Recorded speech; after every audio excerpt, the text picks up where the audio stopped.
Welcome back to the Suspense Story podcast, everybody. Ready for another deep dive? This time, we're looking at a story that'll stick with you. Venus Buried.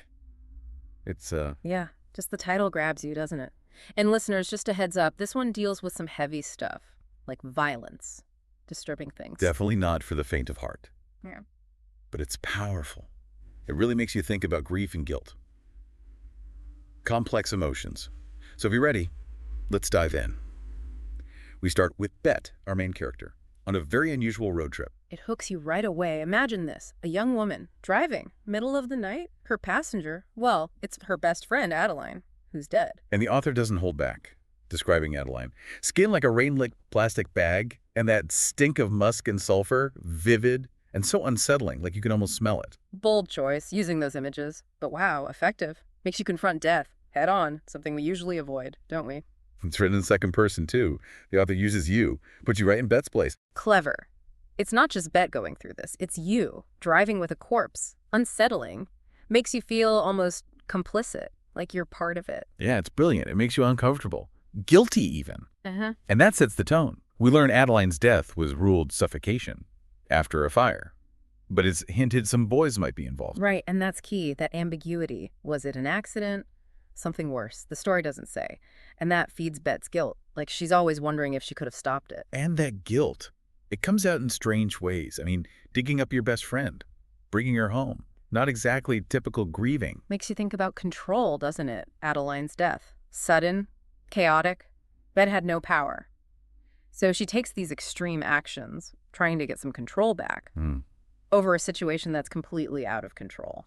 And then there's this contrast, the horror of what she's doing and her everyday actions. Making tea for a corpse, worrying about ants, surreal. Exactly. Ordinary things mixed with the macabre. So unsettling. Like the author's asking us, how do we deal with the unthinkable? How do we balance normal life and death? And for those captivated by this dark story, if you're really drawn in, check out Suspense Story Collection. You'll find Venus Buried and a whole library of others to keep you up at night. Sometimes the best stories are the ones that make us a little uncomfortable, the ones that make us face that darker side. Going back to the story, there's this flashback. Bette and Adeline's last moment together. Quiet. But so much tension. Unspoken. Oh, that scene's crucial. You see how complicated their relationship was? Unspoken feelings, a connection, more than friends, but never said out loud, like something was holding them back. And now it's too late. Adeline's gone. Bette's left with the what ifs. What if she'd been honest, done things differently? And then that line comes in. You can only love me when I'm not here. You can only love me when there's nothing left to love. So powerful. All that regret, missed chances, loss, just washes over you. It's heartbreaking. Gets to the core of the story.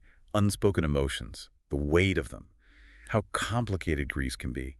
But before we go further, let's talk about that phrase, don't tell anyone, what it says about Bette and how we're supposed to grieve. Yeah, that really got to me. Don't tell anyone keeps popping up, like a mantra. Almost. Definitely not just an instruction, more like Mm. a deeper fear, shame about what she's doing. Exactly. Like society tells us how to grieve. Yeah. Right way. And Bette Hook, well, we've seen how unconventional she is. So that phrase, it shows the pressure to hide her grief. Follow the rules, even if they're unspoken. A wall of secrecy around herself, making her even more isolated, especially being alone with Adeline. Trapped. Physically, emotionally, by her grief, by the fear of judgment. And the title itself, Venus Buried. Venus. Love, Mm. beauty, buried, hidden, like the feelings between Bette and Adeline. Well, you're right. Those feelings, never expressed, never allowed to grow, buried. Just like Venus. And what Bette does, digging Adeline up. It's like she's trying to unearth those feelings too, bring them out. Trying to dig up not just a body, but a whole relationship, a connection that never was. And a part of herself too. The part that loved Adeline, the part that's drowning in guilt and grief now. Messy, complicated. And the story doesn't shy away from that. It reminds us, grief isn't neat or simple, it's raw. And it can come out in ways we don't expect. Absolutely. Sometimes those ways, the unconventional ones, are the most powerful. They challenge us, make us think about how we grieve, and face the truth about loss and love. It's a story that stays with you, makes you think about your own relationships, what you haven't said, the regrets we might have. And if you're looking for more stories like this, dark, complex. Check out Suspense Story Collection. They've got tons of stories that will keep you guessing, keep you on the edge of your seat. We can't talk about Venus Buried without talking about the ending. Ambiguous, open to interpretation. Oh, makes you think. Bette finally acknowledges Adeline, asks her ghost for forgiveness. Vulnerable, but also really unsettling. Is she imagining things? Is Adeline's ghost really there? No clear answers. That's what makes it so good. That ambiguity. It makes us face our own beliefs about life, death, the supernatural. What does true forgiveness mean? Can Bette forgive herself? Can she find peace, even without all the answers? Questions the story leaves us with. I think that's part of its power. No easy answers, no simple solutions, just makes us grapple with it all. Grief, guilt, the power of love, even when it's unspoken. It's interesting how the story changes near the end. The disturbing images, the guilt, they fade, replaced with a sense of quiet, thinking things over. That change, it's intentional, I think. It reflects healing, maybe finding some peace, even in the darkness. Not a happy ending, exactly, but there's a glimmer of hope. And it makes you wonder, how does imagination help us deal with grief? Is Bette finding comfort in these talks with Adeline? Or is it more than that? Fascinating question. It goes back to the power of stories. We create them to make sense of the world, to deal with loss, find meaning, even when we don't understand. Sometimes those stories blur the lines between real and fantasy. Bette's creating her own closure, a way to say what she never could. Which brings us back to communication, saying how we feel while we still can. Venus Buried is a warning. Some things can't be fixed. Some words can't be taken aback. It makes you question your own life, your relationships, what you're holding back, the possibility of regret. That's what a great story does. Brad. It makes you think. Starts conversations, forces us to see hard truth about ourselves and the world. So what does all this mean for you? We've explored Venus Buried, a story about grief, guilt, love that's never spoken, the power of second-person narration, the beauty, even if it's unsettling, and that ending, full of questions more than answers. We talked about guilt, control, unspoken feelings, how society tells us to grieve. But you decide what it means. What stood out to you? How did it make you feel? Does it change how you think about grief, loss, those connections we have, even the unspoken ones? If you want to find more stories that push the boundaries, explore the dark side, we recommend Suspense Story Collection. They've got stories that will stay with you. Because sometimes the most unsettling stories are the ones that teach us the most about ourselves. Thank you for joining us for this deep dive into Venus Buried. Hope it gave you chills, questions, and a new appreciation for short fiction. And thank you for listening to the Suspense Story podcast. That phrase, "don't tell anyone," it stuck with me, keeps coming back throughout the story. Like she's telling herself that over and over. Yeah, it's not just a simple instruction. Right. I feel like there's something deeper there. Fear, maybe shame about what she's doing. Definitely. It's like society has rules Yeah. about how we grieve, the right way to do it. And Bette, well, she's not exactly following those rules, is she? So don't tell anyone. It's that pressure to hide it, to keep her grief a secret, fit in. Like she's building walls around herself. Well, yeah. With secrets, making her even more isolated. Yeah. Especially since she's, well, alone with Adeline. Trapped, isn't she, in that house? With her grief, with that fear of what people will think. It's all there in the title, too. Venus Buried. Venus, goddess of love and beauty, but buried, hidden, like the feelings between Bette and Adeline. Oh, that's a good point. Those feelings, they never came out, did they? Never had a chance to grow, buried, just like Venus. And when Bette digs up Adeline, it's like she's trying to dig up those feelings too, bring them to the surface. Unearthing not just a body, but their relationship, that connection. That never really was. And a part of herself, the part that loved Adeline, the part that's so full of guilt and grief, it's all tangled up, messy. And the story doesn't try to make it neat, does it? It shows us. Grief isn't clean and simple. It's raw. It can come out in ways we don't expect. At all. Absolutely. And sometimes those unexpected ways, they're the most powerful. They shake us up, make us rethink things, how we grieve, what it means to face loss and love.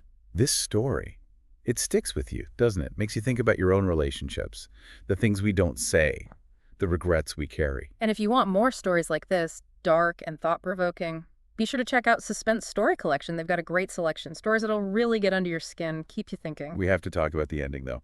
Venus Buried.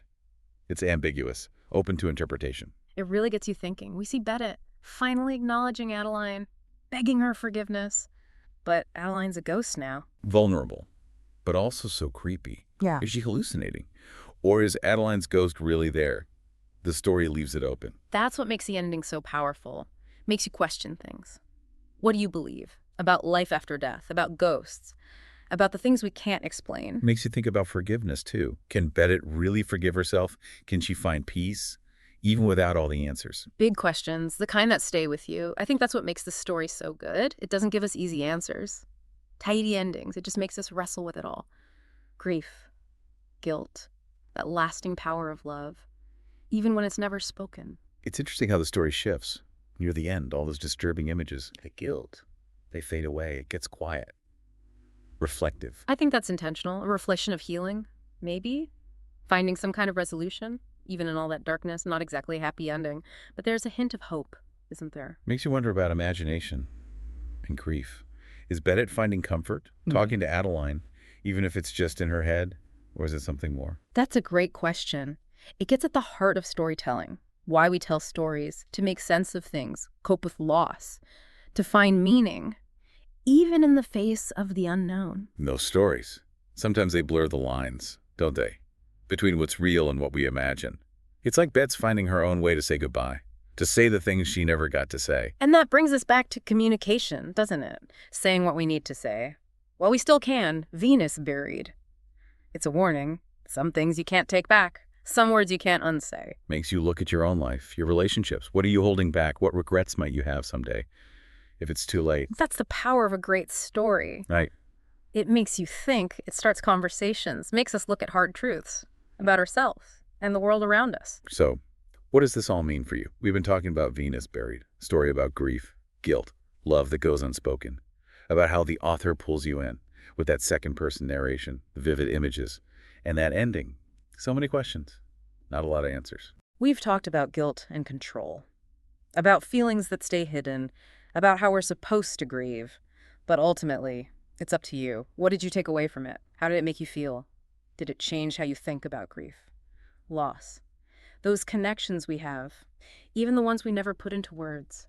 If you're looking for more stories that challenge you, take you to those dark places, Suspense Story Collection is a great place to start. Those stories, they'll stay with you long after you've finished reading. Because sometimes the stories that unsettle us the most, they're the ones that teach us the most about who we are. Those stories, they make us think, don't they, about our own lives, our own relationships. Exactly. And Venus Buried, it really makes you think about those unspoken things, those feelings we keep inside. Yeah, like, are we being honest with ourselves, with the people we care about? Or are we burying those feelings, like Venus? And sometimes it's too late to say what we need to say. Right, and then we're left with those regrets, those what-ifs, like Bette.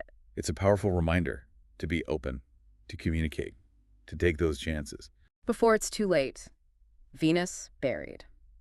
It's a dark story, but it has a lot to teach us about life, loss, and love. If you enjoyed this deep dive and you're looking for more stories that will stay with you, be sure to check out Suspense Story Collection. You'll find Venus Buried there and tons of other amazing stories. Stories that will challenge you, make you think, make you feel. Thanks for joining us for this deep dive into Venus Buried. We hope you enjoyed it. And thank you for listening to the Suspense Story Podcast.